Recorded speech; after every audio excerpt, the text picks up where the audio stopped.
Juan Omar, gracias de nuevo por estar aquí. Buenos días y bienvenido.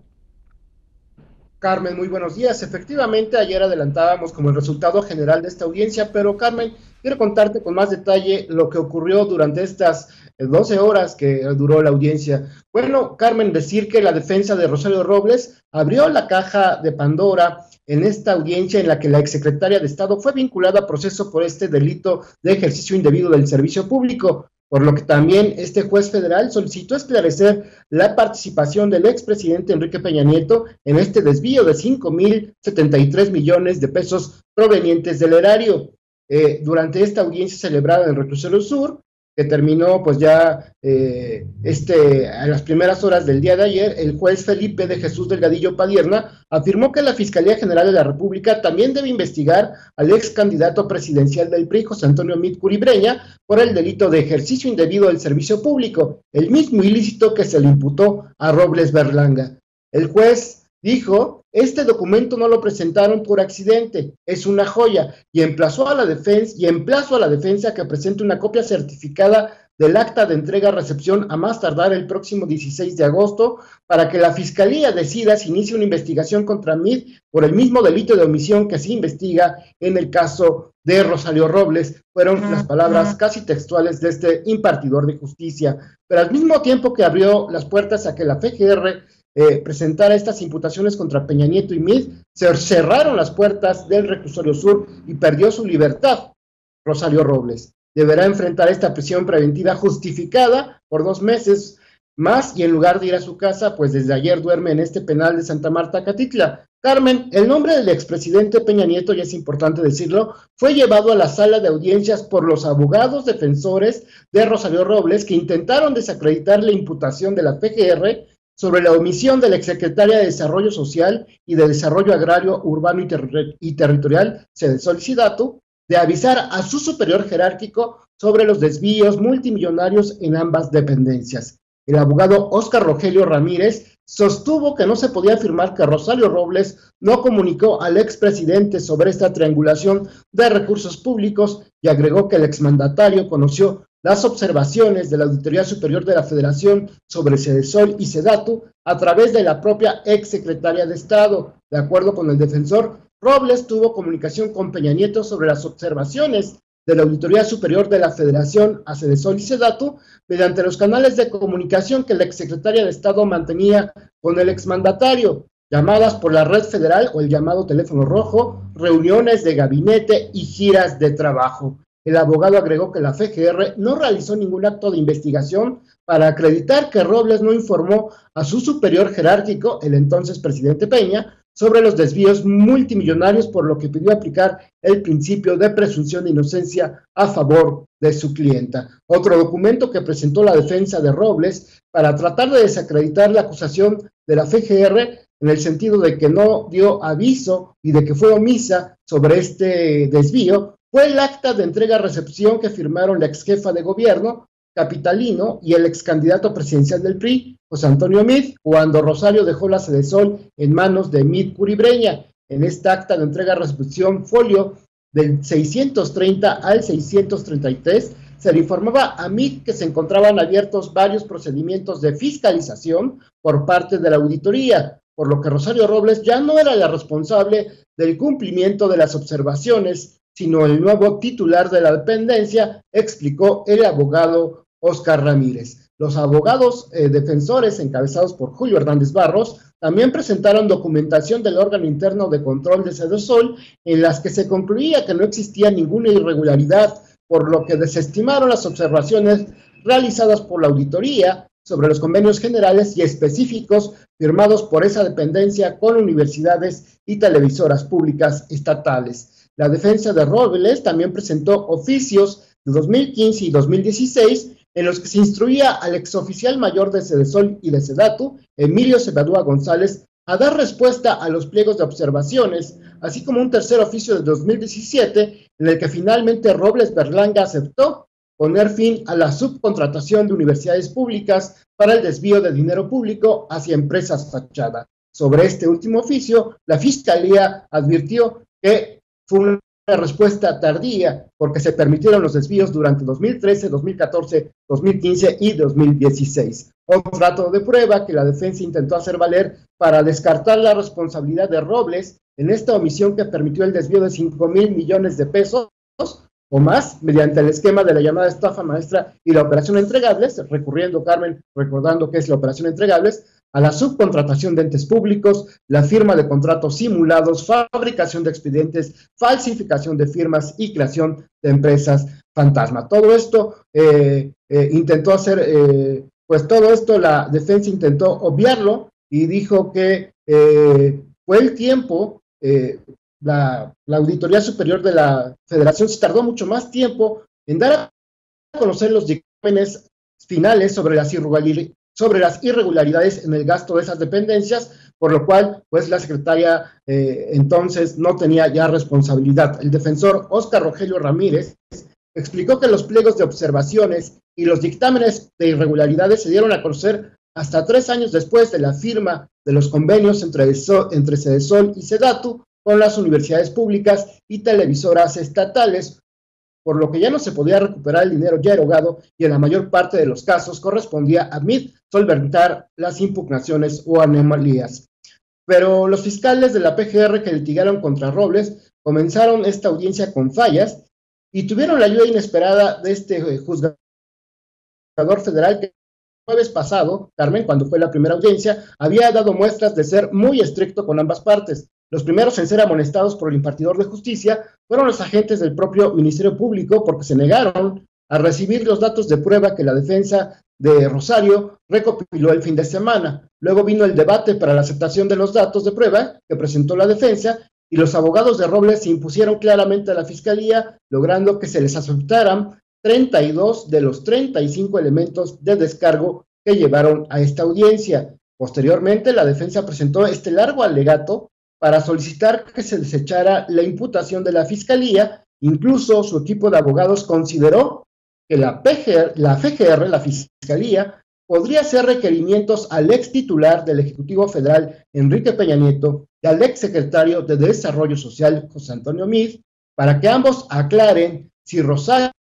fue omisa o no al denunciar este desvío de más de 5,000 millones de pesos. Ya no había forma de evitar el daño al erario. Cuando los dictámenes de la auditoría fueron notificados a Robles, el dinero ya había sido erogado. Eso fue lo que dijo el abogado Julio Hernández Barros. La respuesta, por cierto, Carmen, del juez de control Felipe de Jesús Delgadillo fue contundente. Rosario Robles estaba obligada a actuar en Sedesol y Sedatu contra sus colaboradores. Dijo, les permitió actuar de forma tácita. Esos funcionarios eran parte de su equipo, como el propio Emilio Cebadúa. Hay dolo directo por no detenerlos. Si hubiera querido, habría hecho uso de sus facultades legales, pero simplemente no quiso hacerlo. Lo hubiera informado por escrito en el caso del presidente Peña Nieto, sentenció.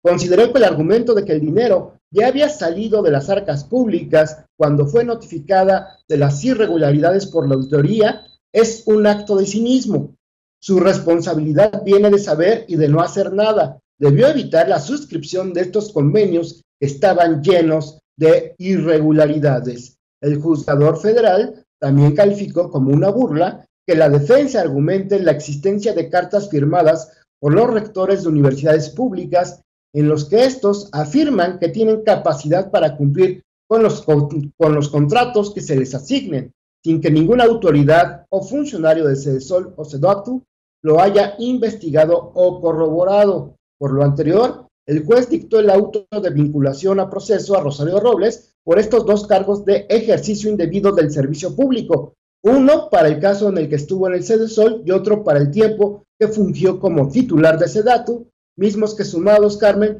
podrían alcanzar hasta 23 años de prisión, ya que se trata de un delito cometido con dolo y agravado porque se cometió de manera continuada y reiterada. Ya sin nada que perder, Carmen, la Fiscalía solicitó estos 6 meses de prisión preventiva justificada contra Rosario Robles, argumentando riesgo de fuga y falsedad en sus declaraciones sobre su domicilio. El fiscal aderezó su petición, Carmen, con una frase que molestó a la defensa. Dijo: la imputada dice que viene a dar la cara, pero lo viene a hacer 6 años después de que comenzaron los desvíos. La señora Robles Berlanga sentía que contaba con el manto protector de Peña Nieto, después del no te preocupes Rosarios, pero antes del 2018 nadie se había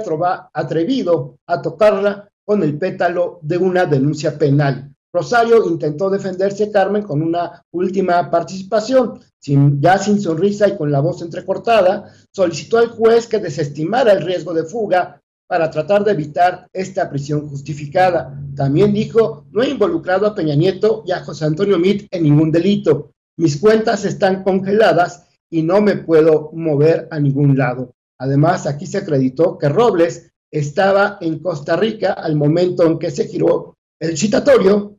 y que no fue localizada en 2 ocasiones cuando fue buscada en su domicilio de Coyoacán. Pero el impartidor de justicia, Carmen, no se ablandó,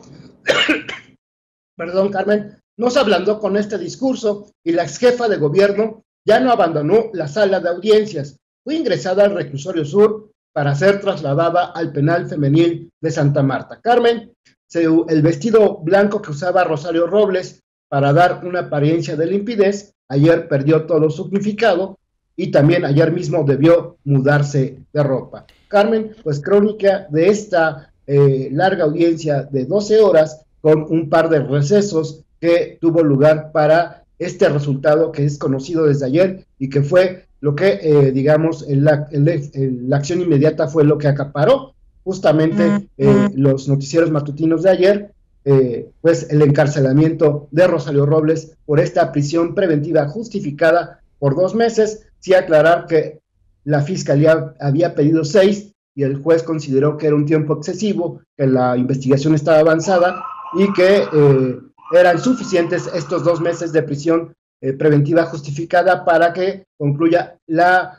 investigación complementaria, aunque todavía se pudieran pedir prórrogas por parte de los fiscales de la Fiscalía General de la República. Carmen, el reporte. El reporte, la crónica de este martes 13 para Rosario Robles, la primera exsecretaria de Estado que se encuentra en prisión. Hemos conocido a lo largo de la historia varios casos, algunos casos donde algunos funcionarios o gente relacionada con la política ha llegado a la cárcel, pero no se tenía noticia, no había un caso donde una mujer, una persona en este caso, resulta que es mujer, que ocupó cargos de este nivel, esté en este momento en la cárcel. Cuéntame una cosa, Juan Omar, dentro de esta larga audiencia de prácticamente 12 horas, ¿cómo es que se dio el momento, la escena donde Rosario Robles ya había amanecido, pide la palabra al juez para pedirle al juez que no actúe para la tribuna? Le está reclamando al juez, en pocas palabras, los dichos del propio impartidor de justicia, juez de control en este caso. ¿Cómo fue este momento? Sí, efectivamente, Carmen, al final de todas las audiencias, los imputados tienen el derecho a dirigirse al juzgador federal. Fue, digamos, el momento que Rosario Robles decidió hacer uso de la palabra. Sus abogados le habían recomendado en audiencias pasadas que no hablara. En la audiencia pasada, finalmente hace este discurso de que es una mujer de paz, de que es una mujer que ha luchado, que es una mujer que no tiene bienes diferentes a los que ha tenido en los últimos 24 años. Veía yo que el abogado habla de hasta 40 años, pero en realidad lo que se acredita es que es un bien que ella posee desde hace 24 años. Solicita justo que se desestime la petición del juzgador federal, de la Fiscalía General de la República, para que se quede en prisión preventiva justificada. Ella considera, y se lo expone al juez, que no hay, digamos, razones para ello. Está este reclamo de que ella no fue la que trajo a colación los nombres de Enrique Peña Nieto y de José Antonio Meade. Dice incluso que ella no los vinculó con ningún tipo de delito. Bueno, eso es cierto, no es que los haya vinculado, sin embargo su defensa sí es quien los pone en el estrado al asegurar que sí había habido comunicación sobre las observaciones en el caso del expresidente Peña Nieto, y en el caso de Meade, pues al poner esta acta de entrega-recepción y sugerir que pues es él quien debió actuar contra las universidades públicas y los funcionarios de CEDESOL que cometieron las irregularidades en las investigaciones que estaba la Auditoría Superior de la Federación. También Carmen pues dio de alguna forma un discurso político frente al juez, pero el juez pues lo desestimó. La respuesta que le dijo el juez, por ejemplo, sí hay una frase que responde directamente a Rosario, que es, bueno, pues yo dicto la prisión preventiva justificada no para ser popular, sino para responder a este riesgo de fuga y sobre todo el juez dice a esta falsedad de declaraciones, porque hay que recordar que Rosario Robles asegura que su domicilio principal está en Coyoacán, presenta incluso recibos de luz, recibos de teléfono, el acta, digamos, en las escrituras de la casa. Sin embargo, el CENAPI, en la investigación que obra en la carpeta, acreditó que Rosario Robles había solicitado una licencia de conducir dando un domicilio distinto que hasta el momento se desconoce, y lo que el juez dice, argumenta, es que hay una falsedad de declaraciones porque, pues, además en las notificaciones en las que se ha estado buscando a Robles, primero dicen que está de vacaciones, luego dicen que está en un curso, en los medios se había manejado que estaba en España cuando en realidad estaba en Costa Rica, y bueno, por eso el juez decide que si hay un riesgo de fuga, que hubo una falsedad de declaraciones, y que finalmente Rosario Robles Berlanga, como exsecretaria de Estado, sí tiene medios legales, sí tiene servidores públicos y tiene incluso recursos suficientes para poder intentar ocultarse de la acción de la justicia, a pesar de que no lo hizo en la audiencia, en las dos audiencias anteriores, ¿no? Sin embargo, esta falsedad de declaraciones es lo que el juez argumenta como un dato de prueba que sí es contundente para analizar este riesgo de fuga, Carmen.